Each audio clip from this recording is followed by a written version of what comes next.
अपने गुनाहों में तख़फ़ीफ़ कर सकते हैं और उसमें वाज़ेह कमी कर सकते हैं। हर साल जब आपको शब मिराज का दिन मिले तो इसका मतलब है आप खुशनसीब आदमी हैं कि आप दुआ कर सकते हैं, रोज़ा रख सकते हैं, नमाज़ें पढ़ सकते हैं और अपने गुनाहों का अज़ाला करने के लिए बहुत कुछ कर सकते हैं। जैसे हो सकता है कि कल मियाँ नवाज़ शरीफ साहब दुआ करें और उसके बाद अपने गुनाहों से माफ़ी मांग के इस्तीफ़ा भी दे दें और अपने आप को कानून के हवाले कर दें उन तमाम गुनाहों के लिए जो अवाम के ख़िलाफ़ उनसे सरज़द हुए हैं, जिनमें अवाम का पैसा खाना, लूटना, जो पैनमा में केस में जजेस ने अपनी वर्डिक्ट में दे दिया है। और एक बहुत बड़ी कैंपेन है सोशल मीडिया के ऊपर और व्हाट्सएप के ऊपर जो ऑनरेबल जजेस के ख़िलाफ़ चलाई जा रही है और मुझे पता चला है कि इसका ताल्लुक़ और इसके ताने बाने जो हैं वो हुकूमती अरकान से जाके मिलते हैं और उसकी वजह यह है कि जजेस को कंट्रोवर्शियल करने की भरपूर कोशिश हो रही है कि अगर वो कंट्रोवर्शियल होते हैं तो उनके डिसीजन जो हैं उसके ऊपर भी तनकीद हो सकती है, जबकि फ़ैसला उन्होंने बिल्कुल क्रिस्टल क्लियर दिया है और उन्होंने मियाँ नवाज़ शरीफ को एक मुल्ज़िम अब करार दे दिया है। मुल्ज़िम नवाज़ शरीफ हैं जिनको अपीयर होना है GIT के आगे। ये कमीशन नहीं है, इन्वेस्टिगेटिंग टीम के आगे आ रहे हैं। कमीशन फैक्ट फाइंडर होता है और GIT इन्वेस्टिगेटिव टीम है। दोनों में ज़मीन आसमान का फ़र्क है, लेकिन अगले 2-4 दिनों में, बल्कि शायद कल या परसों, डॉन लीक्स का फ़ैसला जो है वो भी मुतवक्के है। और आपको मैं बताऊं कि डॉन लीक्स में अब असूली तौर पे ये फ़ैसला कर लिया गया है कि उसमें जो कलीदी किरदार हैं, ख़ास तौर एक प्रिंसेस का, उसका नाम उसमें से निकाल दिया जाए और उसको मुरद इल्ज़ाम ना ठहराया जाए। 2 स्केपगोट्स बना देंगे। एक जो इत्तला आ रही है, जो लीक्स, मज़ीद लीक्स आ रही हैं डॉन लीक्स के बारे में, वो ये है कि तारिक फ़ातमी और परवेज़ रशीद को मोरद इल्ज़ाम ठहराएं, लेकिन ये नहीं पता कि उनके साथ सलूक क्या होना है।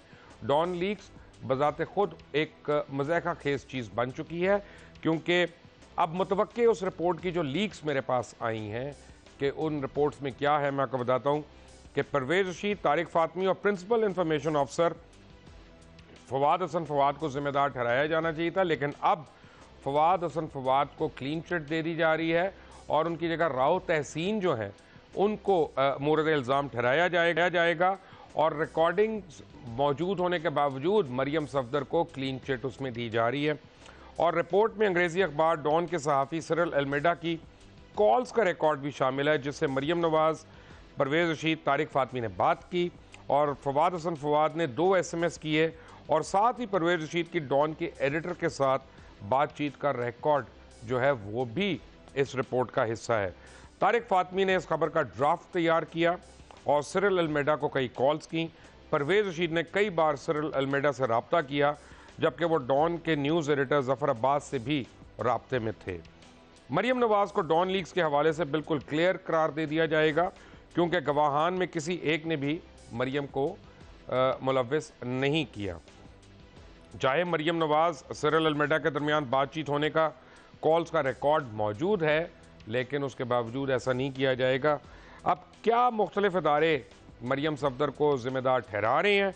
मुख्तलिफ इदारों की इशाअत का ज़िम्मेदार जो है वो मरियम सफदर को ज़िम्मेदार ठहरा रहे हैं। तमाम इदारे इस बात पर मुत्तफ़िक हैं कि मरियम बीबी ने ही परवेज़ रशीद और इंफॉर्मेशन ऑफिसर को हदायत फराहम की कि वो सिरिल अल्मेडा से जाके मिले और उनकी एक मीटिंग ख़ास तौर पे एक मशहूर कॉफ़ी शॉप इस्लामाबाद में, उस कॉफ़ी शॉप के अंदर जो हुई वो उसकी भी रिपोर्टिंग हुई। बाद सिरिल अल्मेडा को परवेज़ रशीद ने अपने ऑफिस में बुलाया, मुलाकात की और इस मौजू पर बात की।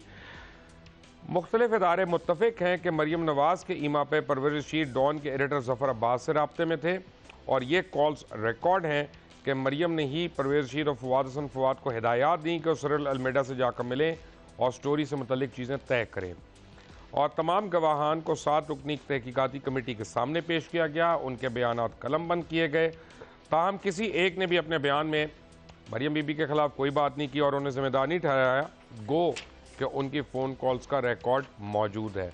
मुतवक्के डॉन लीक्स हमारे पास हैं और यानी उनकी जजमेंट जो आ रही है वो हमारे पास है, लेकिन एक अजीब सिनारियो है कि जो प्रोब कर रहे हैं साहब, एक जज साहब, वो कहते हैं जी जब तक सारे मुत्तफ़िक नहीं होंगे मैं उनको एक्सेप्ट नहीं करूँगा। तो ये पता नहीं वो जजमेंट दे रहे हैं कि कमीशन है, फैक्ट फाइंडिंग कमीशन है और किसी को कुछ पता चलता है, किसी को कुछ पता चलता है, किसी को कुछ पता चलता है। तो वो उन सारों को उनको एक्सेप्ट करना चाहिए, ना कि वो कहें कि तुम सारे इत्तफाक करो, यानी जिस जिसको क्लीन चिट देनी वो पहले दे दें, उसके बाद मेरे तक आए और मैं सिर्फ अनाउंसमेंट कर दूं। अजीब किस्म की तहकीकात हो रही हैं। मुझे ज्वाइन किया है नबील गबोल ने, किसी तारुफ के मोहताज नहीं है और पूरे पाकिस्तान में जाने पहचाने हैं, पाकिस्तान से बाहर भी, और पाकिस्तान तहरीक इंसाफ के बहुत सीनियर रहनुमा जनाब शफकत में। आप दोनों का बहुत बहुत शुक्रिया। नबील गबोल साहब, ये डॉन लीग्स के ज़रिए भारतीय हुकूमत और फ़ौज को सर्जिकल स्ट्राइक्स के मामले पर तस्दीक और तनकीद करने से जो रिलीफ मिला और सारी दुनिया की तोपों का रुख अफवाज पाकिस्तान की तरफ हो गया, क्या ये अफवाज पाकिस्तान को बदनाम करने की मुनज़्ज़म साजिश नहीं थी?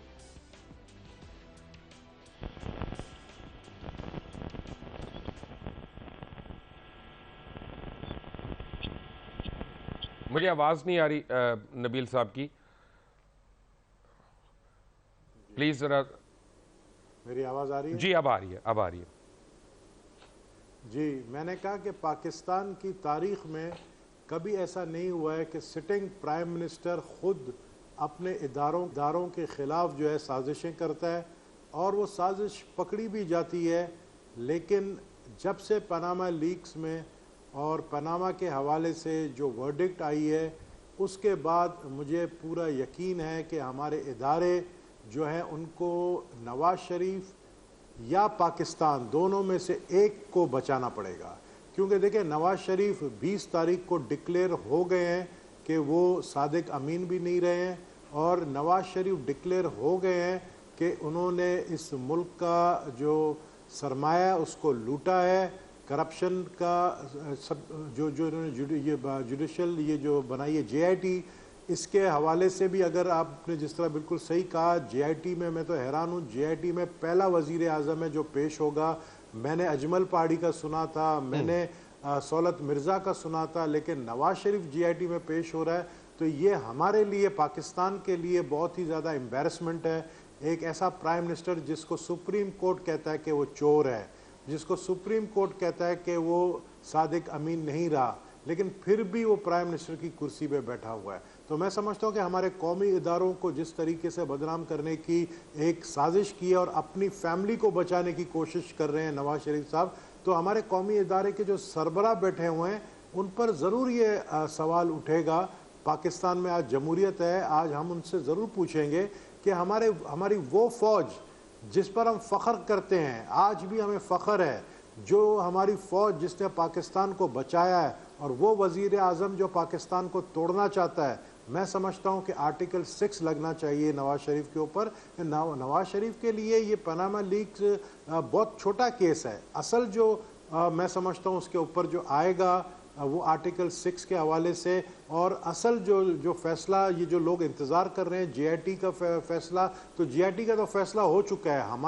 हमारे सामने नवाज़ शरीफ जो है वो एक करप्ट प्राइम मिनिस्टर है। हमारे सामने नवाज़ शरीफ की कहानी ख़त्म है। अब वो अपनी सीट बचाए या अपनी इज़्ज़त बचाए, ये उसके हाथ पर है। वैसे माज़रत के साथ सीट तो बच जाए, शायद इज़्ज़त कैसे बचेगी नबील साहब?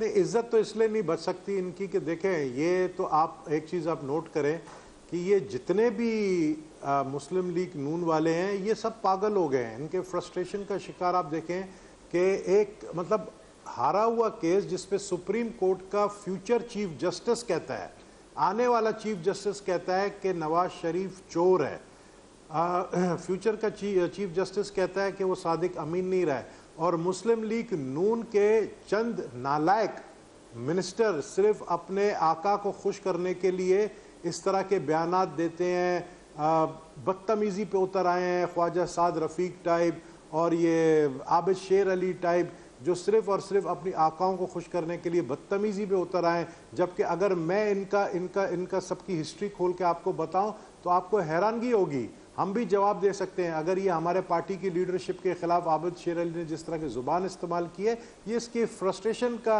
ये शिकार ये लोग हैं। और मैं आपको बताऊं आबिद शेर अली कौन है। चौधरी शेर अली का बेटा जिसने 2 शादियां की थी।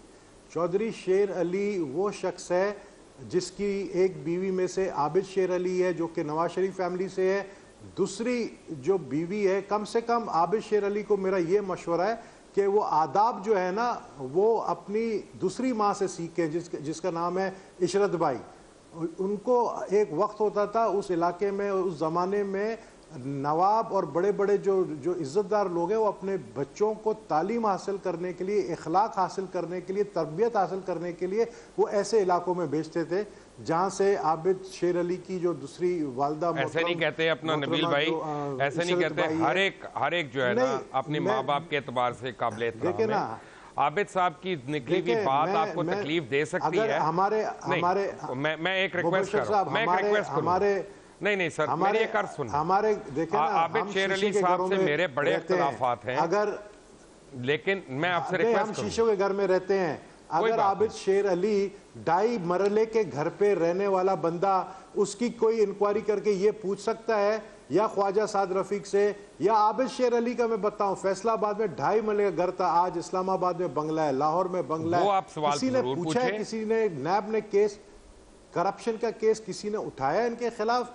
तो मैं समझता हूं इनका वक्त आ गया है। और हमारे इदारों का खुसूसन मैं बता रहा हूं, हमारे इदारे अपनी इमेज को बिल्डअप करें। अपने जो कोर कमांडर्स की मीटिंग होती है, हर ऑफिसर पूछता है कि सर डॉन लीग्स का फैसला कब आएगा और क्या आएगा, और अगर डॉन लीग से भी प्रिंसेस को बचाया जाएगा, अगर डॉन लीग से भी प्राइम मिनिस्टर हाउस के रहने वालों को बचाया जाएगा, तो फिर हमारे इदारे जो हैं अपने आप को मैं समझता हूं कमजोर करेंगे। हमारे इदारों को चाहिए कि ये जो मुझे ज्वाइन किया हुआ है शफकत महमूद साहब ने, पाकिस्तान तहरीक इंसाफ के सीनियर रहनुमा है। शफकत साहब, 5 महीने पहले डॉन लीग्स का मसला हुआ और वजीर आजम हाउस के ऊपर उंगलियां उठी कि वहाँ से ऐसी लीक की गई है खबर जो अफवाज पाकिस्तान और पाकिस्तान के इदारों को बदनाम करने की कोशिश है। 5 महीने तक अगर रियासत अपनी इंक्वायरियाँ ही मुकम्मल नहीं कर सकती तो ये माने कि रियासत कमज़ोर हो गई है या हुकूमत वक्त जो है वो शामिल गुनाह है इसमें? मोशर, ये पुराना तरीका है नून लीग का कि बात को लटकाई जाओ, लंबा किए जाओ और उम्मीद करो कि शायद जो मुद्दई है, मैं इस केस की बात नहीं कर रहा, जनरली बात कर रहा हूँ कि शायद मुद्दई जो है वो भूल जाए, अवाम भूल जाए। और इसमें भी इन्होंने यही करने की कोशिश की। आपको याद है कि शुरू में चौधरी निसार ने कहा था 4 दिन की बात है, 4 दिन की बात जो है वो 5 महीने पे चली गई है। और अभी भी एक अजीब किस्म की शर्त इसमें रखी गई है कि जी सबका मुतफिका इसके अंदर हो। मुतफिका आज तक कभी किसी इंक्वायरी में ये ऐसी कंडीशन हुई है कि जी जितने मेंबर्स हैं इंक्वायरी के वो मुतफिका हों भी, अगर कोई नहीं मानता तो वो अपना डिसेंटिंग नोट दे दे, जिस तरह जुडिशल डिसीजन में होता है। दूसरी बात ये है कि नवाज शरीफ साहब जो है ना, इनका बुग़्ज़ पाकिस्तान की अफवाज के साथ बहुत पुराना है। ये किसी भी आर्मी चीफ के साथ इनकी नहीं बनी। आपको याद है कि ये मामला शुरू हुआ था असलम बेग से, उसके बाद आसिफ नवाज, उसके बाद जहांगीर करामत, उसके बाद परवेज मुशर्रफ, उसके बाद ये अपना राहिल शरीफ के साथ भी इश्यूज बने। तो इनका तो एक मिजाज जो है वो आमराना है, वो बिला शिरकत गैर हुकूमत करना चाहते हैं और वो कोई किसी किस्म का चेक बर्दाश्त नहीं कर सकते। और वो ये समझते हैं कि जब तक फौज को खुदा ना खास्ता मतून ना किया जाए तब तक उनकी जो बिला शिरकत गैर हुकूमत है वो कायम नहीं हो सकती। इसलिए ये डॉन लीग्स में जो आपने देखा जिस तरीके से ये सारा जो दुश्मन का नैरेटिव था उसको डॉन लीग्स के जरिए फैलाने की कोशिश की और सिविलियंस ने बड़ा डांटा है फौज को, क्योंकि जी वो देखें ऐसे लोगों की मदद कर रहे हैं जो कि दहशतगर्द हैं वगैरह वगैरह। तो ये तो अब टाइम आ गया है कि इसकी रिपोर्ट आए ताकि हमें पता लगे कि क्या किया जा रहा है। बाकी ये बात जो आप कर रहे थे शुरू में वो मैंने भी सुनी है कि इसमें फैसला हो गया है कि जी किन किन को फारग करना है और किन किन को बचाना है। तो वो मेरा ख्याल है आपने जो बात की है वो ठीक है, बिकॉज मुझे भी इसी किस्म की इतलात जो है वो मिल रही। मैं शफकत साहब आपको मैं एक बात बताऊं, मेरी और आपकी उम्र में थोड़ा ही फर्क होगा और मैं आपको अपने तजुर्बे से बता रहा हूं, अगर हुसैन नवाज को भी मियां साहब आर्मी चीफ बना देना तो 6 महीने के बाद उससे लड़ पड़ेंगे आप। ये इनकी तारीख है, ये इनका हौसला, इनका हर किसी के साथ। नबील साहब मुझे ये बताइएगा कि क्या डॉन लीग्स में जिन भी अफराद के नाम आएंगे उनको हथकड़ी लगाने की उम्मीद है? देखें, मैंने आपको एक बात पहले भी बताई है कि इस वक्त हमारे इदारों के, सिर्फ इदारों के नहीं है, हम जब बात करते हैं अपनी फ़ौज का या अपनी इंटेलिजेंस एजेंसी का, हम अपने पाकिस्तान की बात कर रहे हैं। ये कौमी सलामती का इशू है, इसमें हम सब का इशू है, ये हमारी सबकी फ़ौज है। इसमें अगर हथकड़ी एक ऐसे शख्स को जिसने न्यूक्लियर पावर दिया, जुल्फ़िकार अली भुट्टो को फांसी लग सकती है जिसका कसूर कुछ नहीं था। और आज जो प्राइम मिनिस्टर को खुद सुप्रीम कोर्ट कहता है कि वो चोर है और उसके खिलाफ वर्डिक्ट नहीं आता है कि वो डी सीट है, तो मैं समझता हूँ कि फिर हम सब जो है जनरल बाजवा की तरफ देख रहे हैं कि ये जो डॉन लीग्स का जो रिपोर्ट बाहर आएगा, क्या आप गिरफ्तार करेंगे उन लोगों को जिनका जिनका जिनका रिकॉर्ड मौजूद है, जिनके फ़ोन के कन्वर्सेशन मौजूद है? मैंने तो अपने एक दो शो में बाकायदा आपको वो नंबर दिए हैं, आपको नहीं बल्कि दूसरे चैनल्स के एंकर्स के पास वो नंबर मैंने दिए हैं, जिस नंबर से जो है कॉल्स भी गई हैं, जो कि जो प्रिंसेस रहती हैं वहाँ पर, जिसने बात की है सिरिल अल्मेडा से कि वालिद मोहतरम कह रहे हैं कि ये खबर लगा दे। तो उसको बचाना और उस पर डील करना बैठकर, मैं नहीं समझता हूँ कि देखें हमारे इदारे जो हैं वो अपने आप को डिमोरलाइज करेंगे, क्योंकि सिर्फ एक आर्मी चीफ नहीं होता है फौज के अंदर, आपके सिपाही तक जो है सबकी नज़रें इस वक्त डॉन लीग्स पर लगी हुई हैं। और डॉन लीग्स, मुझे पूरा यकीन है कि बिल्कुल गिरफ्तारियां होंगी इसमें। और आप जिस तरह कह रहे हैं कि जो है बचाने की कोशिश की जा रही है, तो हो सकता है इस दफ़ा बचा ले, इस दफ़ा मतलब इस डॉन लीग्स के हवाले से बचा ले, लेकिन आने वाले दिनों में और भी केसेस खुलने वाले हैं prime minister house. Very quickly Shafqat sahab, मुझे ये बताइएगा कि क्या इन पे केसेस कानून के तहत चलेंगे, लेकिन क्योंकि आर्मी के खिलाफ इन्होंने किया है, conspiracy against the arm forces and against Pakistan है, तो इनको आर्मी एक्ट के तहत उठाना चाहिए? बहुत सारा डिपेंड करता है कि जो कंक्लूजन है इंक्वायरी की वो क्या होती है, और उसके ऊपर बहुत सारा डिपेंड करता है। मेरा ख्याल है कि इसमें तो कोई शक नहीं है कि जो नैरेटिव डॉन लीग्स के जरिए पेश किया गया वो हमारे दुश्मनों का नैरेटिव है, और वो हमारे दुश्मनों ने हमेशा, और ख़ास तौर पे हिंदुस्तान, उस नैरेटिव को पिछले कई साल से हर इंटरनेशनल फोरम में लेके जा रहा है। तो इसलिए ये तो बहुत ही सीरियस मामला है, इसके बारे में तो कोई दो राय नहीं हो सकती। अब इसका एग्जैक्ट तरीका क्या होगा, क्या इसकी जुडिशल प्रोसीडिंग्स होंगी, क्या सिलसिला होगा, मेरा ख्याल है वो इस वक्त कहना कबल वक्त होगा, हमें इंक्वायरी रिपोर्ट का इंतजार करना पड़ेगा।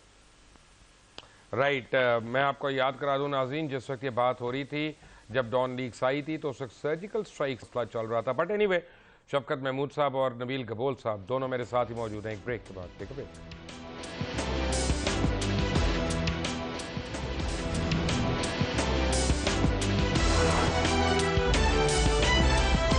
हम जवाब दे हैं आवाम को,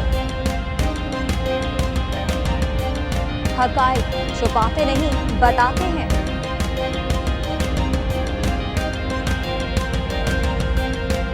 क्या फर्क पड़ता है कि सच्चाई की जद में कौन है?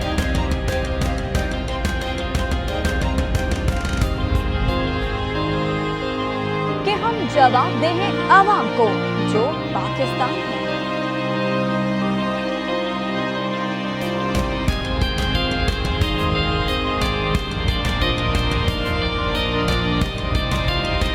न्यूज़ पाकिस्तान की आवाज़।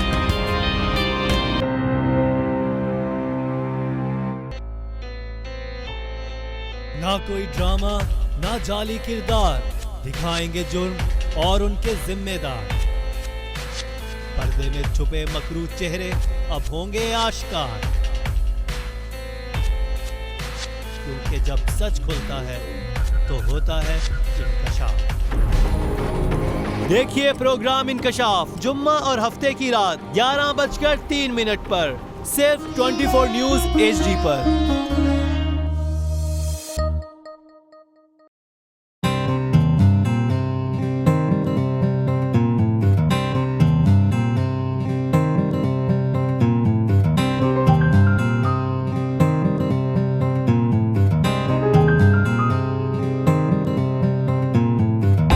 कहीं जुल्म हो या करप्शन, मामला सियासत का हो या तिजारत का, या बात आवाम की हुक्मरानों को पहुंचानी हो, 24 न्यूज HD बनता है आवाम की आवाज। 24 न्यूज HD 24 घंटे आपके साथ।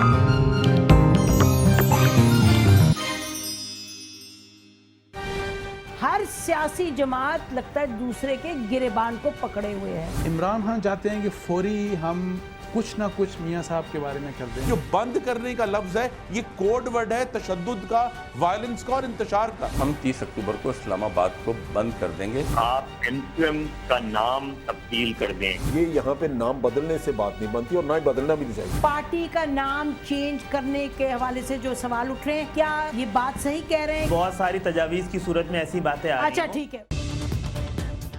देखिए प्रोग्राम नसीम जहरा एट 8 हर जुमे से इतवार की रात 8:03 पर सिर्फ चैनल 24 पर।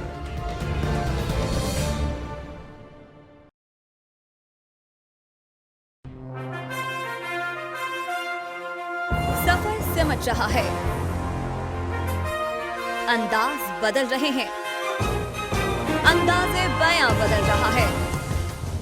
जिद्दत के हर कदम में आपके हम कदम।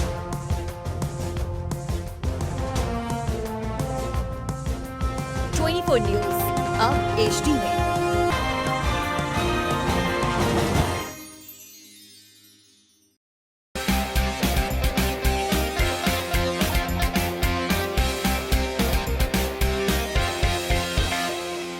लंदन, पेरिस, US में मालो महल बना ले, स्विस बैंक के खातों में अपना माल छुपा ले।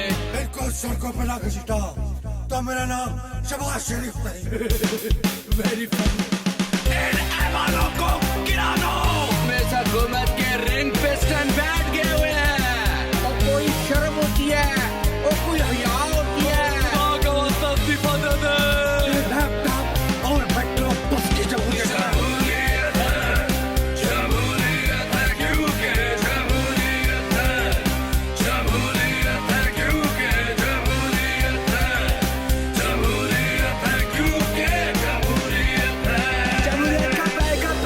Welcome back from the break. Nabeel Kabool साहब, ये बताइएगा डॉन लीग से मरियम नवाज को क्लीन चिट कैसे मिल गई है?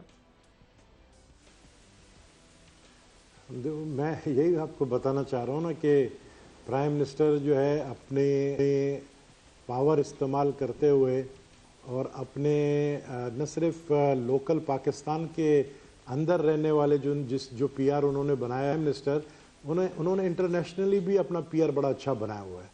और इस डील में बाहर मुल्क के भी कुछ हुक्मरान जो हैं वो शामिल हैं कि किसी तरीके से अपनी जो साहबजादी है उसका नाम इस डॉन लीग से हटाया जाए। मैं समझता हूँ डॉन लीग्स के जितने भी ये इंक्वायरी हुई है पिछले जितने ये महीने से चल रहा है उसमें रोज़ाना ये जिक्र आता था, क्योंकि जब मैंने आपको बताया कि वो ऑडियो रिकॉर्ड मौजूद है जो कन्वर्सेशन हुई है बिटवीन सिरिल अल्मेडा और मरियम नवाज शरीफ साहिबा की, तो उसको डिनाई नहीं कर सकते हैं। अब उसको क्या सोर्स इस्तेमाल किया उन्होंने, मैं किसी हुक्मरान या किसी बादशाह का नाम नहीं ले सकता हूं, लेकिन इसमें जो है मदद मांगी गई है, इंटरनेशनली मदद मांगी गई है कि किसी तरह उनको क्लीन चिट दिया जाए। बाकी आपको जिसको लटकाना है आप लटका सकते हैं। यानी अमेरिका से मदद मांगी गई है? मैं कहता हूं कि बादशाह हैं और गैर मुल्की हैं, उनका ज्यादा किरदार है इसमें। ठीक है, सऊदी अरेबिया। शौकत महमूद साहब, बात यह है कि तारिक फातमी साहब ने तो सुना है कि कुर्बानी का बकरा बनने से इनकार कर दिया। वो कहते हैं अगर मेरा नाम आया तो मैं इस बुढ़ापे में सारे पोल खोल दूंगा। क्या ऐसा मुमकिन है? बहरहाल मुझे नहीं लगता कि ऐसा मुमकिन है, क्योंकि उनका एक बहुत ही पुराना रिश्ता है शरीफ फैमिली के साथ, तो लगता तो नहीं है। लेकिन बहरहाल जब हालात बनते हैं और लोगों के ऊपर मुश्किल वक्त पड़ता है तो बहुत कुछ हो जाता है। लेकिन इसमें तो कोई शक वाली बात नहीं है कि जो कहानी बनाई गई और जो ये सारा नैरेटिव है, ये इसका जो क्या कहना चाहिए टारगेट ऑडियंस जो है वो पाकिस्तान के अंदरूनी कोई टारगेट ऑडियंस नहीं था, उसका टारगेट ऑडियंस मुल्क से बाहर था। और उसकी सारी कोशिश ये थी कि बैरूनी दुनिया को, ख़ास तौर पे वो लोग जो इस चीज़ के बारे में बड़ी देर से बात कर रहे थे, जिसमें अमेरिका भी शामिल है, जिसमें इंडिया शामिल है, जिसमें एक आधा मुल्क और भी शामिल है जो बड़े वोकली ये बात कर रहे थे, तो उनको ये कहना था कि देखें बात यह है कि हम लोग तो बहुत अच्छे हैं और हम तो इस किस्म की कोई हरकत नहीं करते, लेकिन हम क्या करें, हमारी अफवाज जो है वो इनको सपोर्ट करने से बाज नहीं आती। तो ये सारे का सारा इसका जो मकसद था वो बैरूनी था, खारजी था। तो अब पता नहीं, मैं किसी को प्री जज नहीं करना चाहता, और फातमी साहब अब इस उम्र में उन्होंने क्या एक इंस्पायर किया, नहीं किया, लिखा नहीं लिखा, मुझे नहीं पता, लेकिन इसके लिए तो इंक्वायरी का इंतज़ार करना पड़ेगा। लेकिन अगर किसी को नाजायज़ तौर पे विक्टिम बनाया गया तो मेरा ख्याल है उस बंदे का ये हक है कि वो ये कहे कि जनाब मैं इसमें बिल्कुल नहीं था और इसमें कोई और शख्सियात शामिल थी, और कुछ ऐसी शख्सियात थी जो वज़ीर-ए-आज़म साहब के बहुत करीब है, या उनकी साहबजादी का भी नाम लिया जा रहा है। तो मकसद ये है कि ये क्यों विक्टिम बने कोई, ये शफकत साहब आपको पता है कि आपसे और आपकी पार्टी से एक बड़ा शदीद गिला है हम सबको। जी जी, क्या इजाजत है उसको वॉइस करने के लिए? नहीं बताइए क्या गिला है? बड़ा शदीद गिला ये है कि 35 साल में पहली बार ऐसा हुआ है और अल्लाह ताला ने पाकिस्तान तहरीक इंसाफ और इमरान खान को यह इज्जत दी कि इस मुल्क में नवाज शरीफ मुजरिम करार दिए जाएं आला अदालत के तहत, और सादिक और अमीन नहीं रहे वो आला अदालत के फैसले के मुताबिक। अब हम ये एक्सपेक्ट कर रहे थे कि आप कम अज़ कम कोर्ट में जाएंगे एक पिटिशन लेके, जिसके ऊपर ये एक्शन होगा कि उनको डी सीट होना चाहिए या स्टेप डाउन करना चाहिए, जिसमें सुप्रीम कोर्ट के अपने प्रेसिडेंट्स मौजूद हैं। जैसे सियालकोट का वाक़या है जहाँ पे सुप्रीम कोर्ट ने एक DIG को बरतरफ किया था ओहदे से कि उनके खिलाफ इंक्वायरी शफाफ हो सके, तो उन फैसलों के तहत आपको चाहिए था कि आप दोबारा कोर्ट में जाते और मियां नवाज शरीफ को डी सीट करवाते, जो कि कानूनी तौर पे जायज़ बात होगी। मुबशर, मैं आपको एक चीज़ बताऊं कि अगर तहरीक इंसाफ और इमरान खान खुद ज़ाती तौर पे तो जहद ना करते तो ये तो मामला पनामा लीक्स का कब का ख़त्म हो गया होता। आपको याद है कि ख्वाजा आसिफ ने क्या तकरीर की थी नेशनल असेंबली? जी हाँ, बिल्कुल याद है। उसने कहा था ये 2-4 दिन, मियाँ साहब फिक्र ना करें, 8-10 दिन की बात है, लोग भूल जाएंगे इसको। तो ये सारे का सारा क्रेडिट इसको, और सिर्फ अपनी ज़ात के लिए नहीं, तहरीक इंसाफ के लिए, इस कौम के लिए कि करप्शन का ख़त्म होना लाजमी है। अब रह गया मामला ये कि इस फैसले के बाद का जो रद्द अमल है, और उसमें देखें ना, फैसला आया जुमेरात को, अभी हमारे लीगल एडवाइज़र जो थे उसको 540 सफ़े से ज़्यादा उसके सफ़ात हैं।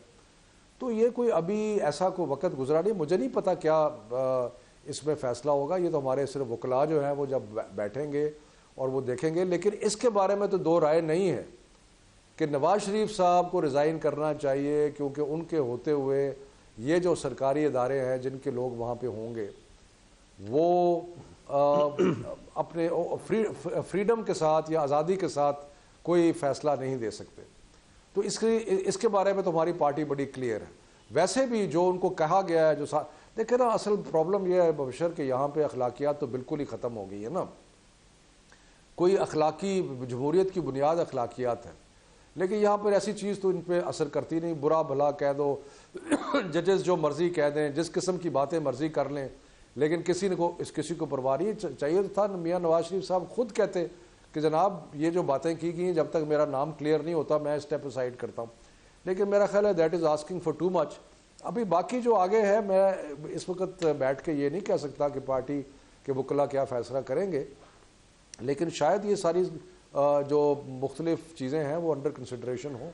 नबील कबूल साहब, बात यह है कि ये तो हो सकता है कि आप लोगों के पाकिस्तान तहरीक इंसाफ से सियासी इख्तलाफात हों, उनके एक दूसरे की लीडरशिप के साथ इख्तलाफात हों, लेकिन पाकिस्तान और पाकिस्तानी अवाम के मफाद में क्यों आप लोग जो है इस एक पॉइंट पे यकजा नहीं हो सकते कि एक आदमी जिसको अदालत आलिया ने कह दिया कि ये सादिक और अमीन नहीं रहा और क्रिमिनल है ऑफ द हाईएस्ट ऑर्डर, उसको रिमूव कराया जाए?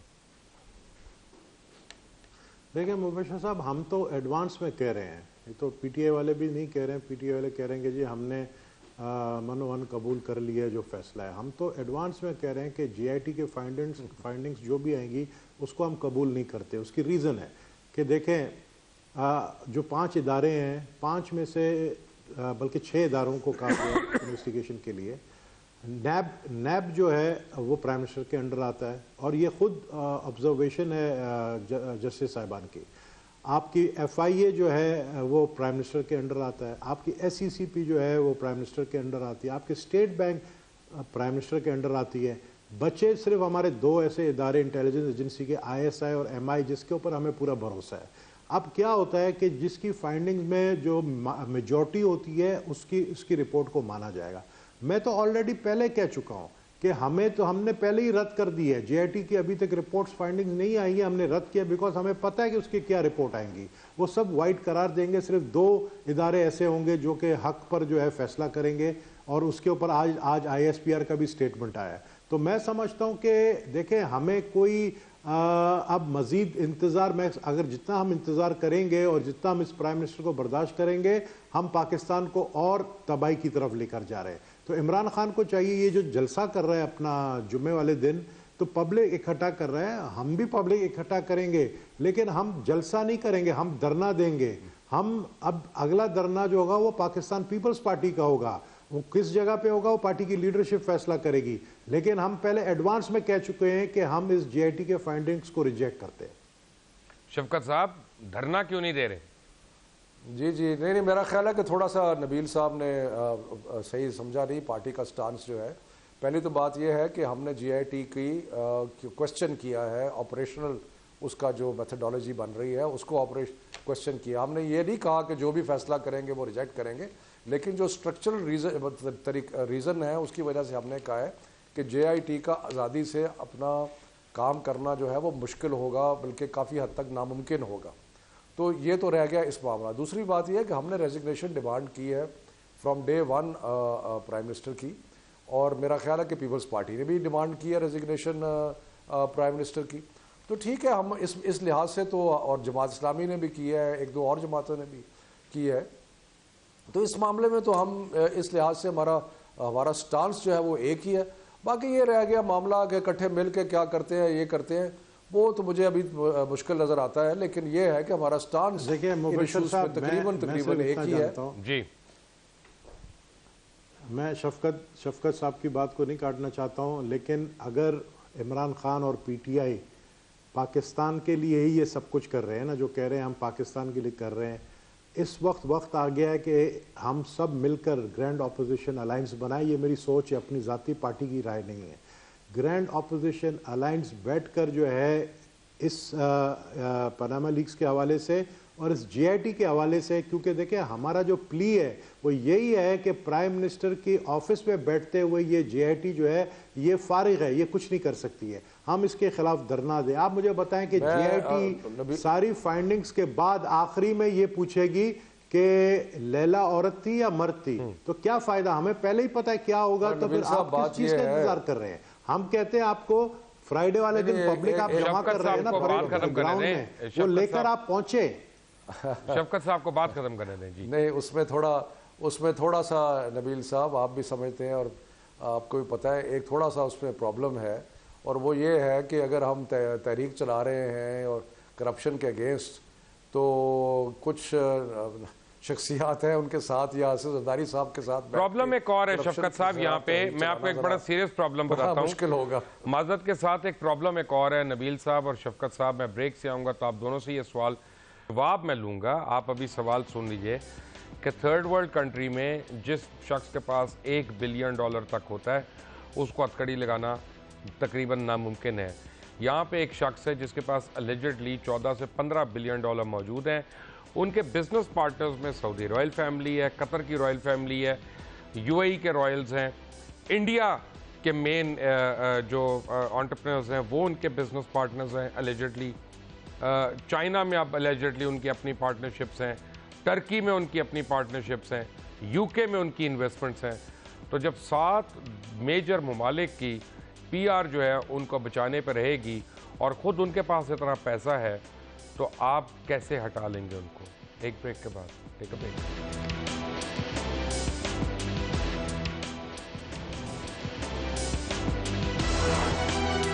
हम जवाबदेह हैं आवाम को, हकायक छुपाते नहीं बताते हैं।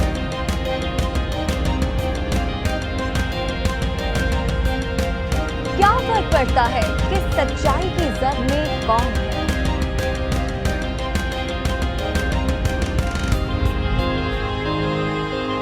कि हम जवाबदेह हैं आवाम को जो पाकिस्तान है।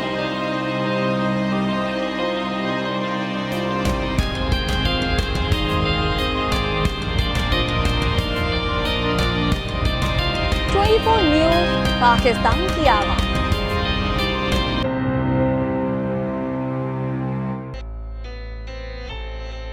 ना कोई ड्रामा, ना जाली किरदार, दिखाएंगे जुर्म और उनके जिम्मेदार।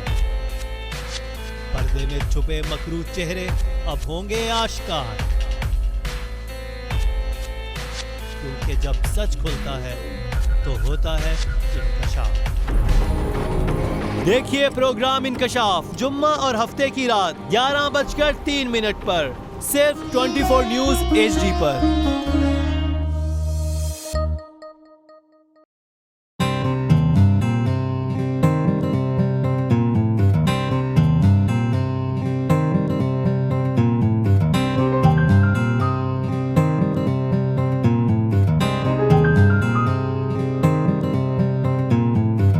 कहीं जुल्म हो या करप्शन, मामला सियासत का हो या तिजारत का, यह बात आवाम की हुक्मरानों को पहुंचानी है। 24 न्यूज़ HD बनता है आवाम की आवाज। 24 न्यूज़ HD 24 घंटे आपके साथ।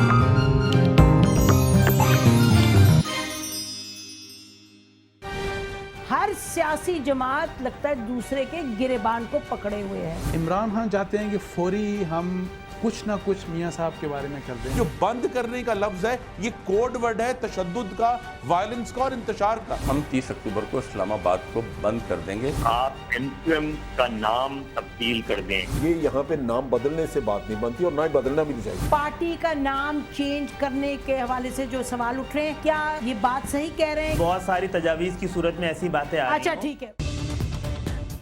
देखिए प्रोग्राम नसीम जहरा एट 8 हर जुमे से इतवार की रात 8:03 पर सिर्फ चैनल 24 पर।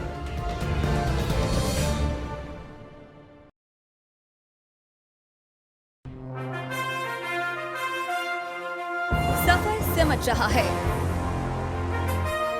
अंदाज बदल रहे हैं, अंदाज़े बयां बदल रहा है। जिद्दत के हर कदम में आपके हम कदम।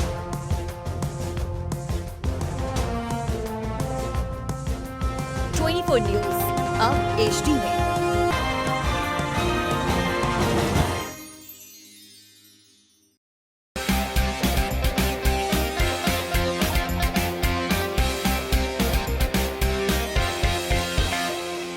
लंदन, पेरिस, US में मालो महल बना ले। स्विस बैंक के खातों में अपना माल छुपा ले। इनको सड़कों पर ला घसीटा तो मेरा नाम शहबाज शरीफ नहीं। Very funny. इन ऐवानों को गिरा दो। मेरे हुकूमत के रिंग पिस्टन बैठ गए हुए हैं। और कोई शर्म होती है और कोई हया होती है। तब भी मदद है। लैपटॉप और मेट्रो बस की जमहूरियत है।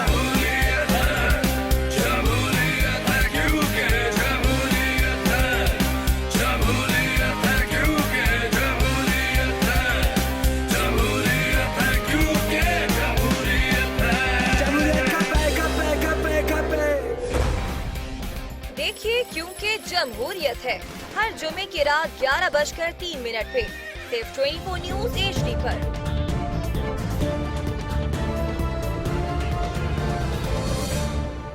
हम जवाबदेह हैं आवाम को,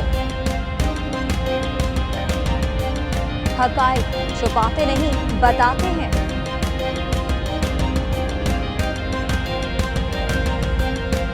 क्या फर्क पड़ता है कि सच्चाई की जद में कौन है?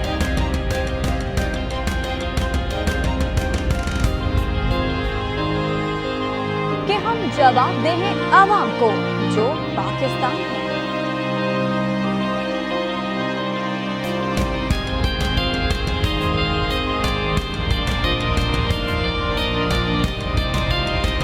न्यूज़ पाकिस्तान की आवाज़।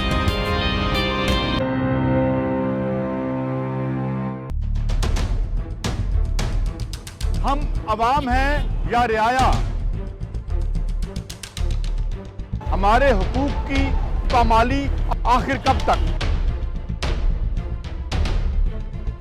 अरबपति हुक्मरान और फाका का शवाब, क्या गुर्बत नाकाबिले हल मसला है?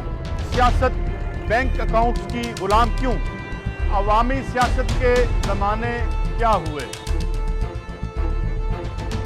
सियासत बराए अवाम या बराए दौलत?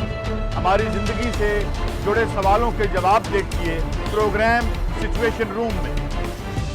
देखिए प्रोग्राम सिचुएशन रूम मंगल से जमेरात 11:03 पर सिर्फ 24 न्यूज़ HD पर।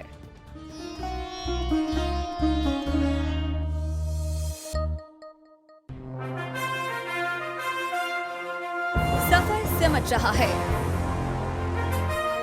अंदाज बदल रहे हैं, अंदाज़े बयां बदल रहा है।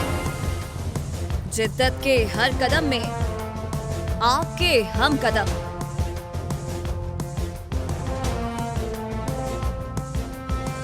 न्यूज़ अब HD में।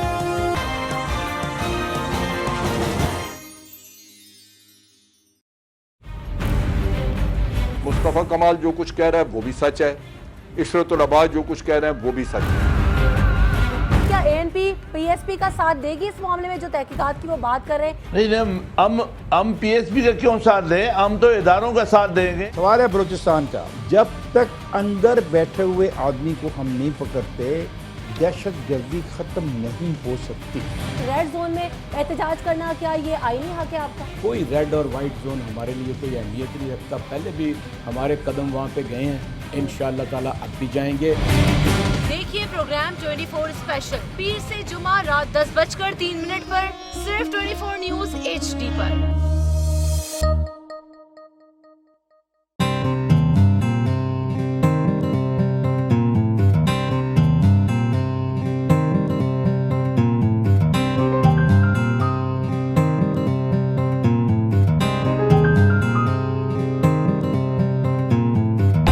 कहीं जुल्म हो क्या करप्शन, मामला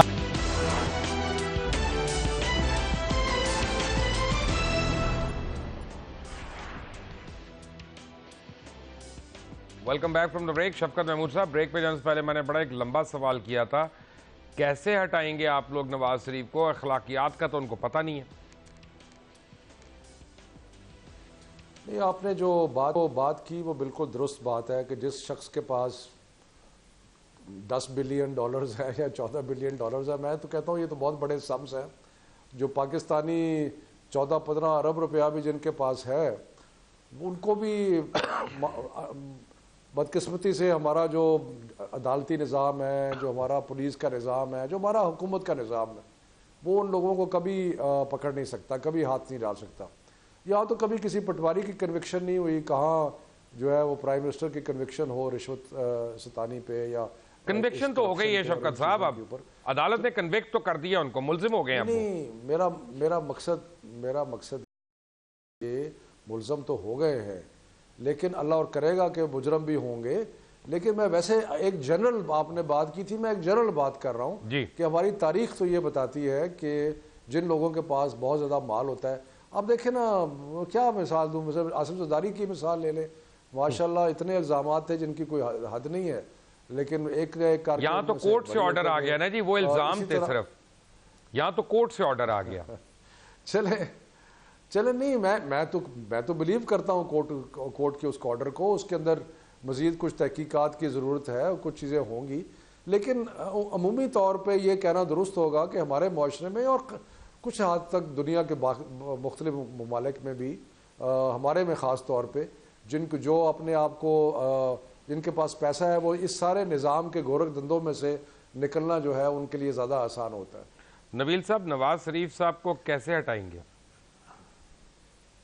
देखिए मुबशर साहब, सबसे पहले मैं ये ज़रूर कहूँगा कि इमरान खान अब लगता नहीं है कि वो नवाज शरीफ के पीछे लगे हुए हैं। ऐसा लगता है कि अब जो है उन्होंने अपना हाथ निकाल लिया नवाज शरीफ से, और अब जो है वो आसिफ अली जरदारी साहब के पीछे लगे हुए हैं। अब आप देखें कि दादू में जिस तरीके के उन्होंने दोनों के पीछे लगे हुए हैं, और उसके बाद आप देखें ना, उसके बाद आप मुझे बताएं कि हम कह रहे हैं कि आओ मिलकर ग्रैंड ऑपोजिशन अलायंस बनाकर इसको बाहर निकालें, लेकिन खान साहब की स्टेटमेंट्स और उनकी स्पीचेस में जो है वाजे है कि वो सोलो फ्लाइट करना चाहते हैं। और ये जो भी हुआ है, मैं समझता हूँ कि मुफ्त का वकील और मुफ्त का डॉक्टर जो है ना हमेशा आपको मरवाता है। तो इसी तरीके से ये करप्शन के खिलाफ गए, आसिफ जरदारी के साथ कैसे मिलकर कन्विक्ट हो भी गए, और आपको यानी एक लिहाज से जज ने कह दिया कि आपने पिस्तौल चलाई है और आप कातिल हैं, लेकिन आपको सजा कोई नहीं, आप घर जाएं। तो ये नहीं होता है। ये मतलब मैं समझता हूँ कि अगर हम मिल के सब जितनी जमातें हैं, इसमें जो सबसे बड़ी जमातें हैं मुस्लिम लीग के खिलाफ Pakistan peoples party, PTI, Jamaat Islami, बाकी छोटे मोटे जमातें हैं, हम मिलकर धरना दें अगर, और वैसा धरना देखें। मैं आपको एक मिसाल देता हूं, जो 2014 का धरना था इमरान खान का, वो सिर्फ शायद 10,000 लोग जमा थे, आखिरी में 2-3 हज़ार लोग रह गए थे।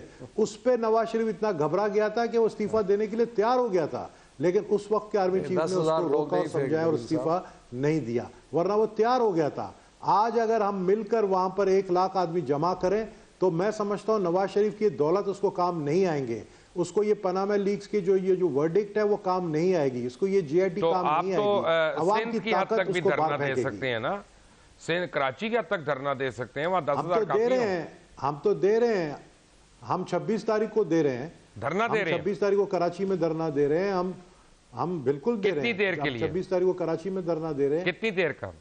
अब देर के लिए वो तो पार्टी की क़यादत फैसला करेगी, लेकिन जब तक वो बोलेगी हम बैठेंगे। लेकिन नहीं, आपकी राय क्या होगी अपनी पार्टी की क़यादत को?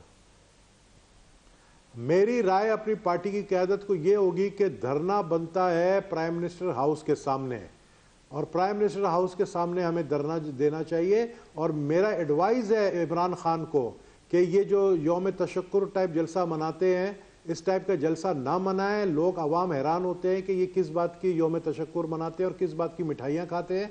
इससे बेहतर ये है कि ये जीआईटी के खिलाफ, और जीआईटी के खिलाफ इसलिए कि एक सिटिंग प्राइम मिनिस्टर के सामने ग्रेड 19 का ऑफिसर जीआईटी का सरबराह है, वो कुछ नहीं कर सकता है, उसके खिलाफ धरना बनता है। पहले तो धरना शायद बनता था या नहीं बनता, लेकिन अभी धरना बनता है, तो वो पाकिस्तान पीपल्स पार्टी मैं एक बात आपको मैं मिलकर जो है वहां पर हम धरना। मैं एक बात बताऊं आपको, मैं साइड नहीं ले रहा शफकत साहब की, लेकिन जिस धरने का आप हवाला दे रहे हैं वहां पे मैं खुद भी होता था, लाखों में लोग होते थे वहां पे, हजारों में भी नहीं, और बड़ा इफेक्टिव धरना था। शुरू में मैंने देखा था, एक चीज शुरू में मैंने देखा था जब पीटीवी के अंदर घुसे थे, उस वक्त बहुत बड़ा धरना था। नहीं खैर, वो नबील साहब, वो हम तो वहाँ मौजूद थे ना, आपने तो सुना होगा। लेकिन मैं फिर एक चीज़ कहता हूँ, हमारे लिए ज़रा मुश्किलात का अंदाज़ा लगाएं आप, कि तहरीक हम चला रहे हैं करप्ट हुकूमत के खिलाफ, करप्शन के खिलाफ, एक प्राइम मिनिस्टर की कन्विक्शन करप्शन पे, और हमारा साथी है आसिफ जरदारी। तो ये कैसे असल में शफकत साहब, मैं ये सोच रहा हूँ, के साथ मैं ये सोचता हूँ करप्शन के खिलाफ, मैं ये सोचता हूँ, नहीं सॉरी, अगर शफकत नबील साहब मैं एक बात खत्म कर लूँ, मैं एक छोटी सी बात कर लूँ। अदालत जब किसी को बाइज्जत बरी कर देती है तो आप अदालत के फैसले पे ज़रूर तनकीद कर सकते हैं, लेकिन फिर उसके बाद उसको मुजरिम नहीं कह सकते। ये भी तो एक हिस्सा है ना अखलाकियात का शफकत साहब। शफकत महमूद साहब को मैं ये सिर्फ कहूँगा कि मुबशर साहब, शफकत महमूद साहब को कहूँगा कि वो कहते हैं ना कि हम जरदारी साहब के साथ कैसे करप्शन के खिलाफ धरना देंगे। आपने तो एक करप्ट प्राइम मिनिस्टर के खिलाफ आप जब गए, आपको हासिल कुछ नहीं हुआ, और जिस करप्शन की आप बात कर रहे हैं तो एक केस भी आसिफ अली जरदारी साहब के साथ प्रूव नहीं हुआ है, उसके बावजूद 11 साल जेल में रहे। चले लास्ट क्वेश्चन शफकत साहब, लास्ट क्वेश्चन, मेरा प्रोग्राम का टाइम खत्म हो गया, लेकिन एक छोटा सा सवाल उसका जवाब दे दें क्या आने वाले दिनों में आप, क्योंकि वज़ीर आज़म करप्ट साबित हो चुके हैं, साबित हो गया सादिक और अमीन नहीं रहे, तो क्या अब पीटीआई और उसकी हारी जमातें, हवारी जमातें असेंबली से इस्तीफे देने के लिए तैयार हैं? मेरा ख्याल है कि अभी तो पार्टी ने इस इशू के ऊपर डिस्कशन नहीं की। लेकिन ठीक है, डिस्कशन इसके बारे में अभी तक कोई नहीं है। राइट, आपका बहुत बहुत शुक्रिया नबील कपूर साहब, शफकत महमूद साहब फॉर ज्वाइनिंग अस। आपको मियां नवाज शरीफ साहब की उल्टी गिनती शुरू हो चुकी है और ये उनकी मुश्किलात में और उनकी फैमिली की मुश्किलात में मज़ीद इजाफा हो रहा है। जितनी देर तक वो रहेंगे वो अपनी 35 साल पॉलिटिकल लेगेसी को खुद से डैमेज कर रहे हैं।